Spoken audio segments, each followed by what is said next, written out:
आए आगे आए आगे आए आगे ऐसा ऐसा ऐसा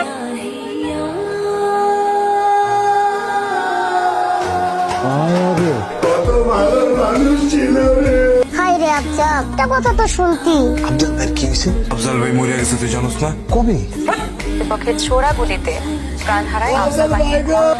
খবর করে খবর না কবিতা আফজাল ভাই কেন? সেকেন্ডে সেকেন্ডে সব ভুলে যাস তোরা না চাইলে এখন থেকে আমি তোদের লিডার তোদের প্রথম কাজ হচ্ছে গিয়া করে উঠাই নেয় আমাকে এখানে কেন নিয়ে আসছেন? পড়েন কি করবো? খবর পড়ে এটা কি খবর পড়ার জায়গা নাকি আজব? পড়তে হবে পড়েন। আফজাল ভাই কেন? বললে আপনারই মঙ্গল হবো। আমি কখন খবর পড়বো না পড়বো সেটা তো আপনাদের সিদ্ধান্ত নিয়ে পড়বো না, তাই না? মানুষের মন আমি পছন্দ হয়ে গেছে সুন্দর হচ্ছে গিয়া যার কোনো ব্যাখ্যা নাই ঠিক বলছিস রানা।